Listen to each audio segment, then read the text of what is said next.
Eu vim para São Paulo na década de 70 a 71. E, e meus pais vieram para São Paulo, né?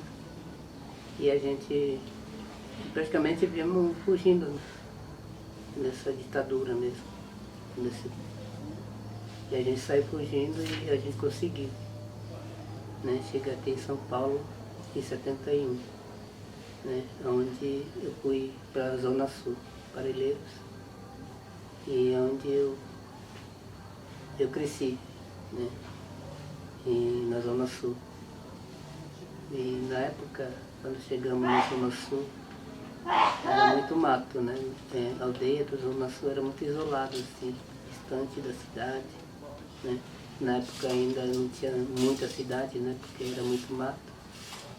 E aí, então, aí eu fui crescendo, né? E vivendo a minha liberdade, né? De aprender, né? Todo conhecimento, sabedoria, né? E crescendo dentro da cultura mesmo, né? Vivendo. E aí eu fui crescendo, né? Na aldeia de Tanondé. A gente era uma reserva e onde tinha muito recurso também natural, né? Então a gente tinha muito, assim, fruta no mato, tinha pinhão, tinha outros, né, alimentos, né, que a gente pegava na natureza, né? Então eu vivia muito assim da caça e da pesca mesmo e da colheita, né, dos alimentos, né, que é produzido na natureza. Então eu cresci assim, apesar de ser uma reserva na época da ditadura, mas eu tinha todo aquele recurso natural em minha volta, né? E então onde eu fui crescendo. Então aldeia, apesar que é aldeia, né? E então nesse lugar, nessa aldeia, próprios os parentes, né, que viviam ali, eles trabalhavam para essa unidade, né? Para essa unidade que era criada. Então o que a unidade fazia? Fazia o parente trabalhar, né? Para essa unidade, produzindo arroz, né? Feijão, milho, não? Tudo que era produzido na aldeia, né? Era colhido e era tudo para essa unidade. Então essa unidade vendia essa colheita, então, então os parentes trabalhavam praticamente de graça como escravo, né? Porque em troca só recebia o grão de trigo, né? Então eles tinham todo o controle, né? Então tinha tempo que trabalhava tudo, né, para essa unidade, produzia, colhia, né, depois da venda. Então aí como troca, né, aí a unidade, ela tinha todo conhecimento, né, ali, né, com grandes, como diz, agricultores, né, em volta. Aí essa unidade saía e conversava com o dono da fazenda, aí eles arrumavam emprego, né, aí mandavam os parentes trabalhar para essa fazenda. Aí eles davam uma autorização, eles faziam autorização e os parentes assinavam que ia trabalhar ali durante um mês, né? Aí depois disso, então, depois de um mês, então, esse fazendeiro pagava e trazia tudo de volta para a aldeia. Era tudo monitorado, então tinha uma vigia que era mandada para essa unidade para vigiar a pessoa que trabalhava para não fugir.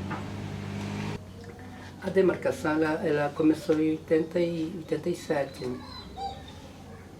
E a demarcação é assim, porque a aldeia do Tanondé, que fica na Zona Sul hoje,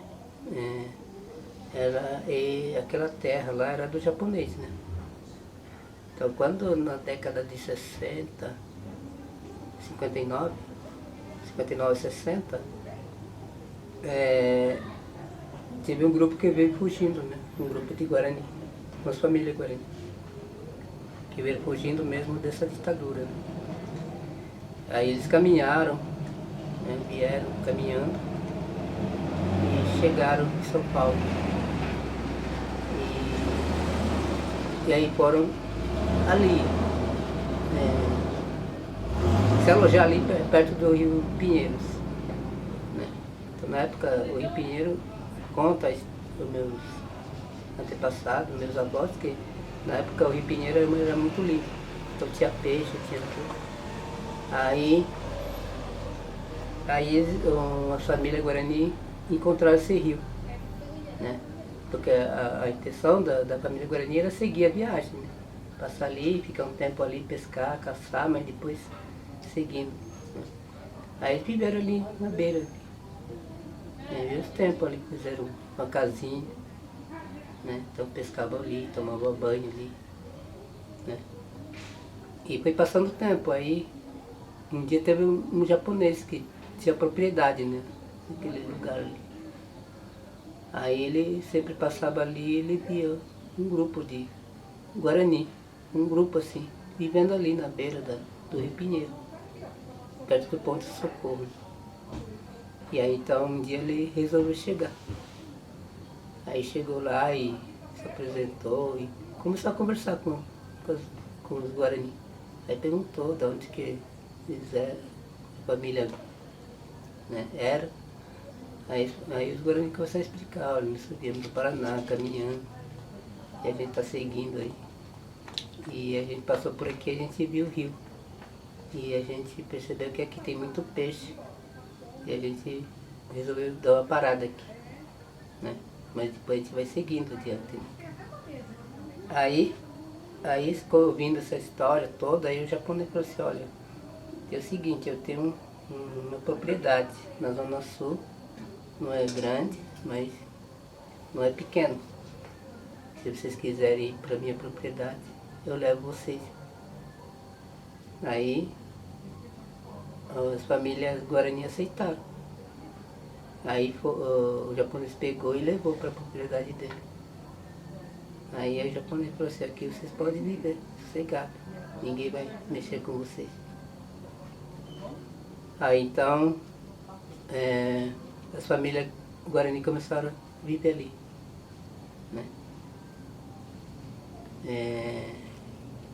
Então é assim que aconteceu no princípio lá da aldeia. Em japonês o nome dele era CC, porque eu conheci ele. Então do Paraná a diferença era que na época a gente vivia na ditadura. Porque o Tenondé, quando eu cresci no Tenondé Porã, que tinha muito recurso natural, igual.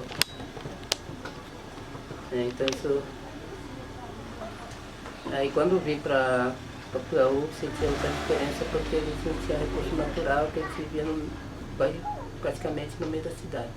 Quando cheguei no Puaú, o fluxo de veículo era muito pouco, né? Porque a gente só via mais fluxo de veículo mesmo durante o final de semana no feriado. Só que aí depois foi aumentando por causa da construção do rodoanel. A partir daí então foi chegando mais condomínio em volta, né? Muito mais fluxo de veículos, né? Então aí começou a mudar no sentido de Juruá, né? Chegar mais na próxima aldeia, né? Então o impacto era muito grande.